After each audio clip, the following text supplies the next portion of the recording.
오늘 로마서 16장 1절로 27절의 말씀을 통해서 성도가 성도에게라는 제목으로 좀 말씀을 나누려고 합니다.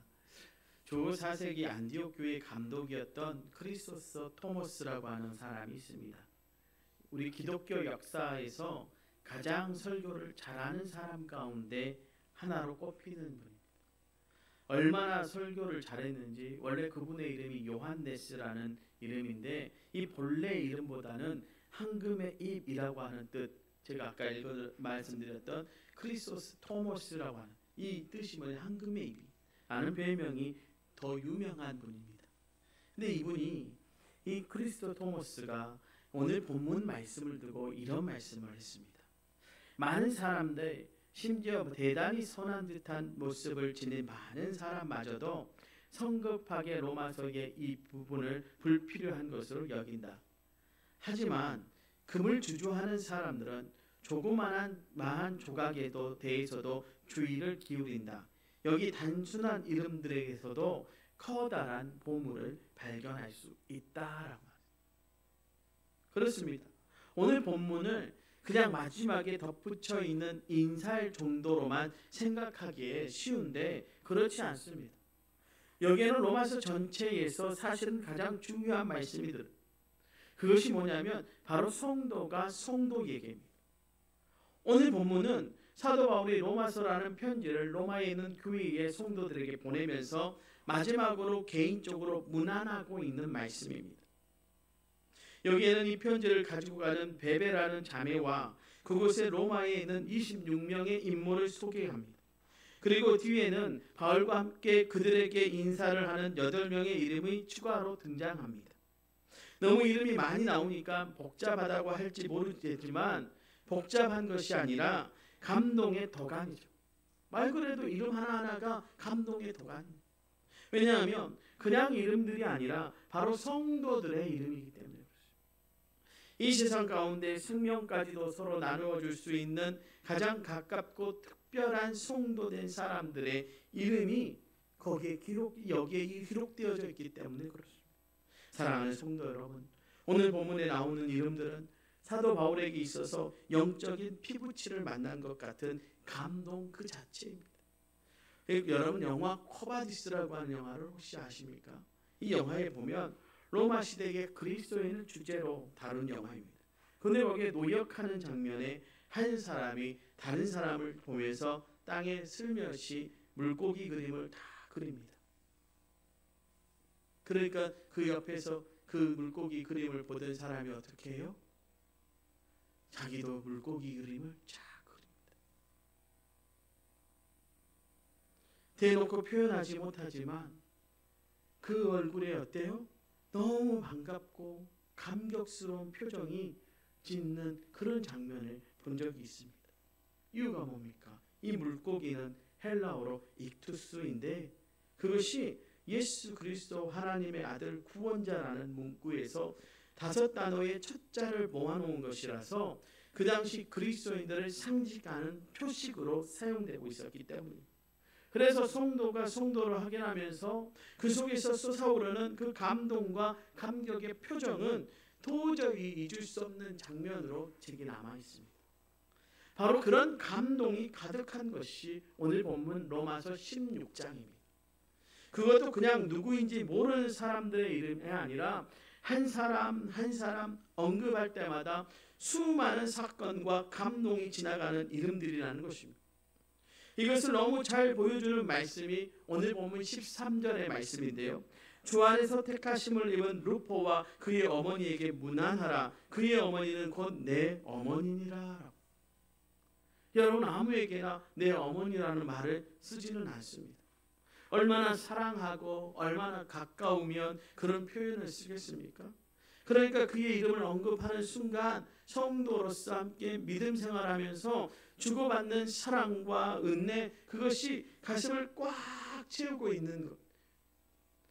행복과 감격이 모래듯이 밀려 들어오는 것, 바로 그 감격을 말씀하고 있는 것입니다. 그러니까 오늘 본문에서 사도 바울은요, 지금 자신이 그리스도인으로서 누릴 수 있는 최고의 축복을 고백하고 있는 거예요. 그리고 또한 성도가 성도에게 이 엄청난 축복에 대해서 로마에 있는 성도들에게 보여주면서 너희도 사실은 이런 축복을 누리고 있어야 한다라고, 누리고 살아야 한다라고 말씀합니다. 무슨 말이냐면, 그러니까 이런 축복을 놓치지 않고 마음껏 누려야 한다. 그것이 좋은 성도의 모습이고 삶이다. 이것을 강조하면서 말씀합니다. 사랑하는 성도 여러분, 이 시대 우리 한국교회를 보십시오. 여러 문제가 많다는 것을 우리 모두가 잘 알고 있습니다. 그런데 그렇게 한국교회가 문제가 많고 변질되었다는 것은 결국 우리의 믿음의 본질과 축복 그리고 은혜를 잃어버렸다는 것 아닙니까? 그런데 그 중에서 가장 심각한 것이 바로 성도가 성도에게 이 축복과 은혜를 잃어버렸다는 것. 우리에게 성도라는 이 거룩한 공동체라는 기가 막힌 축복을 주셨는데, 세상 어떤 것보다 귀하고 아름다운 보물이 주어졌는데 이 시대의 한국교회는 그것을 다 잃어버렸다는 것. 그것을 하나도 제대로 누리지 못하고 있다는 것입니다. 여러분, 우리 옆에 있는 같은 신앙을 가지고 같은 가치관을 가지고 같은 고백을 하면서 함께 찬양하고 예배하는 성도가 있다는 것이 여러분 얼마나 감사하고 감격스럽고 행복한 일입니까? 그런데 정말 우리는 그것을 제대로 누리고 있냐 이 말입니다. 성도의 그 이름, 그 존재 때문에 가슴이 뛰냐 그 말입니다. 제가 어제 우리 서부교회 다녀왔잖아요. 재직하려고 이렇게 설교를 하는데 남자분들이 꽤 있더라고요. 그런데 그 다음날 새벽 예배를 딱 인도하는데 그 남자분 한 집사님이 딱 나와서 앉아 있는 거예요. 저는 저 속으로 평상시에도 나오시는 분인가 보다 하고 이렇게 생각을 했어요. 그런데 예배가 마치고 이제 아침 식사를 대접한다 그래도 강사가 왔으니까 얼마나 대접을 잘 받고 왔는지 그냥. 제가 보니까 우리 도초 동국교회 권사님들 음식 이후에 우리 이제 두 번째로 맛있는 음식을 먹고 왔어요. 근데 예배를 마치고 다 식사 자리에 앉아 있는데 그 부인 되시는 권사님이 그래요. 목사님, 저 오늘 너무 감동했어요. 왜요? 우리 남편이 새벽 예배를 나왔다. 그랬더니 우웅수 목사님 옆에서 뭐라고 얘기하냐면, 목사님, 처음 있는 일이 생전 새벽 예배를 안 나온대요. 근데 나왔다. 강사가 잘해서 나왔겠어요. 서로 너무 좋으니까. 근데 그 한 사람이 나오니까 전체가 행복해하는 거예요. 너무 행복해 보이는 그 모습. 여러분, 그것이 축복입니다. 여러분, 우리가 이 기가 막힌 축복을 누려야 하는데 누리지 못합니다. 왜요? 성도가 무엇인지, 성도와 성도의 관계가 어떠해야 되는지 사실은 말씀이 알려주지만 우리가 그것을 잘 모르고 때로는 그것이 망가져버렸기 때문에 그렇습니다. 여러분, 성도는 무엇입니까? 여러분, 성도는 익투스, 즉 예수 그리스도는 하나님의 아들이시며 우리의 구원자이십니다라고 하는 그 고백을 함께하는 사람들입니다. 어떤 다른 조건도 필요 없습니다. 이 신앙 고백을 하고 예수 그리스도를 주로 영접한 사람은 무조건 다 성도입니다. 그야말로 이것이 필요 충분 조건입니다. 더는 다른 것이 필요하지 않습니다. 보충하거나 보완해야 하는 다른 것이 있을 수 없습니다. 신분이고 능력이고 가구고 성품이고 다 상관없이 오직 이 신앙 고백 하나로 성도는 다 충분한 것입니다. 오늘 여기 본문에 나오는 보면서 많은 학자들이 그야말로 충격받은 것이 여기에 여성들의 이름이 많이 나온다는 거예요.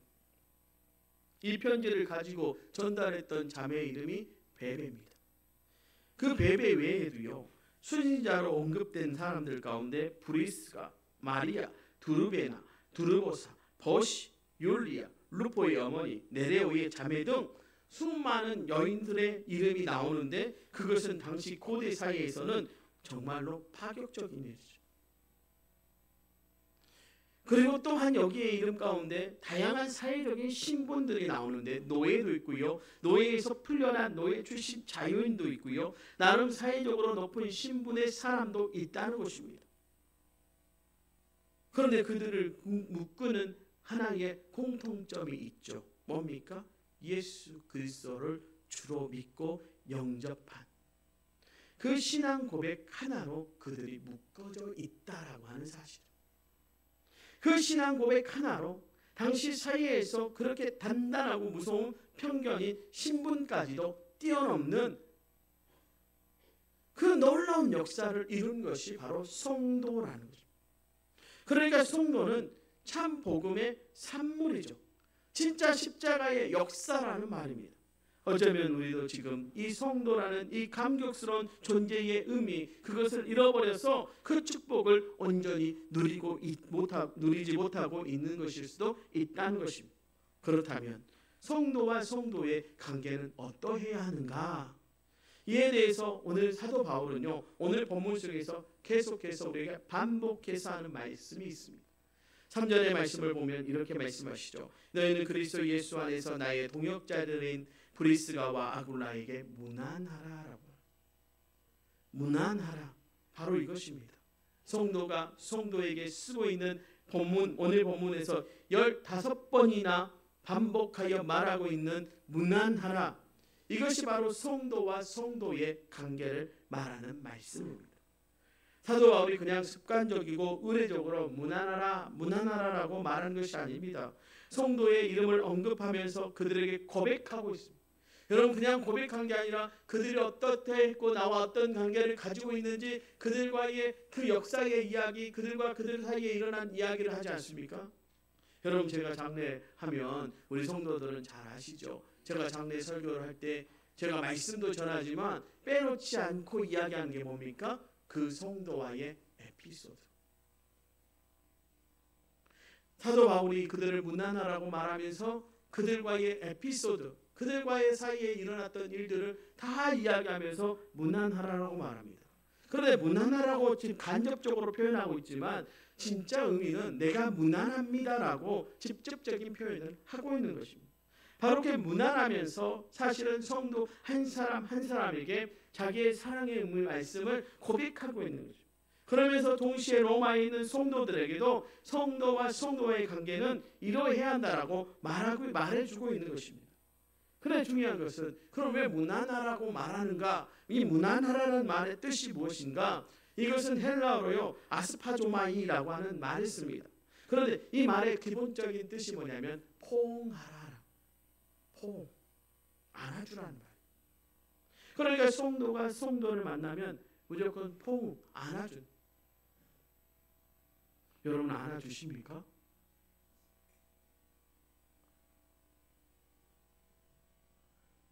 여러분 성도와 성도가 만났는데 문안하라고 말하는 것은 안아주라라고. 한번 우리 옆 사람 한번 안아주십시다. 네.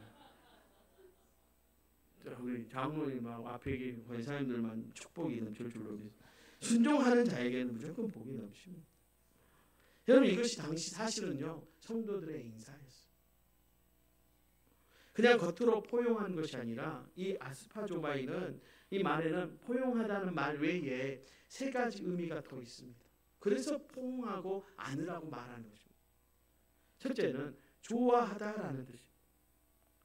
그냥 좋아하다는 것이 아니라 그 사람의 모든 것, 인격적으로 갖춰져 있는 모든 것을 좋아하다라고. 그것을 다르게 표현하면 존중하다, 존경하다라고 하는 말입니다. 두 번째는 품는다라고. 기본적으로 포옹하다라고 하는 것이 뭐예요? 품는 것 아닙니까? 그러니까 이것은요 좋은 성도가 되는 세 가지 중에 받아들이는 것, 받아들임이라고 하는 것. 즉 그 사람을 그냥 품어 안는 거예요. 그 사람이 과거에 나에게 어떠했든지 어떤 모습이든지 어떤 모양이든지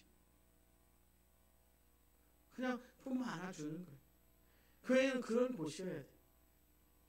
세 번째는 전념하다라고 하는 뜻이 있어요. 그럼 포옹할 때 완전히 다 주어야 하는 것 아닙니까? 그야말로 올인하는 것, 모든 것을 다 주는 거예요. 그러니까 이것은 헌신하다라고 하는 의미가 들어있는 것입니다. 바로 이 세 가지가 성도와의 관계를 맺는 기본입니다. 뭐 한다고요? 첫 번째 뭐라고요? 존중하고 존경한다. 또요? 품어준다. 마지막으로 헌신해준다. 그렇습니다. 성도는 서로 사랑하려고 만났습니다. 그러니까 성도가 성도에게 가져가는 그 마음은 언제나 사랑하고 존경하는 마음이에요. 무엇보다도요, 인격적으로 존중해야 하는 관계입니다. 그리고 성도는 서로 품어야 합니다. 그의 연약함까지도 그대로 받아들여야 하는 문제가 있고, 그래서 지적하고 때로는 비판하더라도 일단은 기본적으로 품는 마음을 가지고 지적하든 판단해야 하든 해야 한다라고 하는 것입니다. 여러분, 이것이요, 교회 안에 법을 운행하는 원칙도 이와 같습니다. 법은 원칙대로 적용되어져요. 그러나 결과는요, 은혜로 나는 거죠. 그런데 꼭 싸우는 교회는요, 법은 은혜로 풉니다. 그리고 은혜로 해야 될 건 뭘로 해요? 법으로 해요. 그러니까 싸움이 나는 거예요. 반대로 해야 돼요. 법을 지켜야 될 것은 정확하게 원칙대로 지키고, 그리고 그 뒤에 결과는 뭘로 해야 돼요? 은혜로 마무리하는 거예요. 그게 진짜 좋은 교회의 모습입니다. 그런데 이게 성도와 성도 사이에 일어나야 될 일이라고 하는 것이죠. 그러니까 성도는요, 내가 이용하는 대상이 아니라 내가 섬겨야 하는 대상이, 여러분, 이용하는 순간 그때부터 그는 나에게 성도가 아닙니다.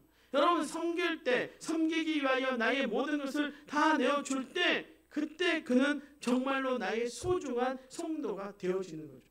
여러분, 왜 우리가 하나님 앞에 사랑받는 자녀가 되어집니까? 우리가 내어준 게 아니라 하나님이 우리에게 모든 것을 내어주셨기 때문에 하나님은 우리를 사랑할 수밖에 없는 거죠. 성도와 성도의 관계가 그와 같습니다. 하나님이 우리에게 모든 것을 내어주셨듯, 모든 걸 내어주신 분이 누구예요? 예수 그리스도. 예수님이 우리에게 모든 것을 내어주셨듯 우리 또한 서로가 서로에게 내어줄 수 있는 그런 마음으로 서로를 바라보고 품어야 할 줄로 믿습니다. 사랑하는 성도 여러분, 이렇게까지 말하면 너무 심하다고 할지 모릅니다. 아니, 성도와의 관계, 거기에서 실패하면 여러분 믿음 생활에서 실패하는 것입니다. 그러면 인생에서도 실패하는 것입니다. 그렇지만 삶의 환경이나 내용이 아무리 팍팍하고 힘들어도 성도와의 관계가 정말 아름답고 바르다면 우리는 이 땅에서 천국을 살아갈 수 있는 것 아니겠습니까? 여러분, 교회가 즐거우면 교회 오고 싶고, 성도와 성도를 만나면 행복하면 서로 계속 만나고 싶은 것 아닙니까? 저희 아내가요, 수요일마다 저희 집에 들어오면 늘 하는 말이 있어요. 왜 우리 성도들은 집에를 안 가려고 그러는지 모르겠다. 그럼 저도 가만히 한번 생각해 봤어요. 저를 저하고는 관계없이 끝나면 서로 웃고 떠들고, 그러니까 제가 수요일 날 나가서 저 앞에 딱 서 있으면요, 안에서 막 호호 궁금해. 어떨 때는 궁금해. 도대체 뭐 웃을 일이 있어서 웃는가? 아무도 저한테는 안 알려줘. 자기들끼리 웃고 자기들끼리 떠들고, 또 밑에 내려가서 한참 서 있다가 또 뭔 얘기를 하다가 가셔.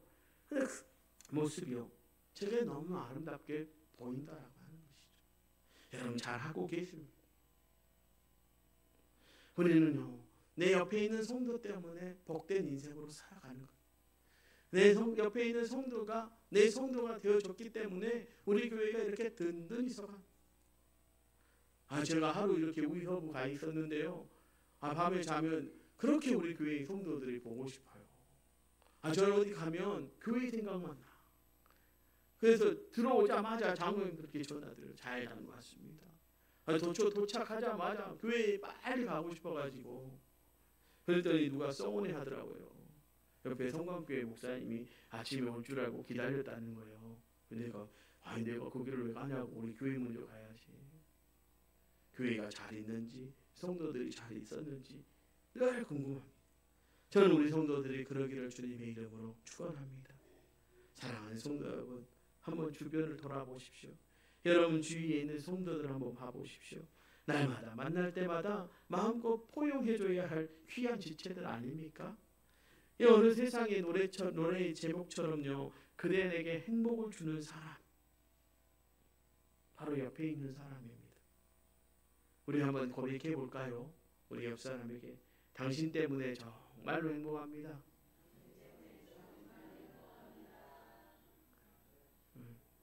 우리 윤장로님하고 저 세 분은 안 하십니까?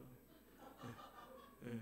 빨리 하십시오. 장장로님께, 당신 장로님 때문에 행복합니다. 저도 여러분 때문에 행복합니다.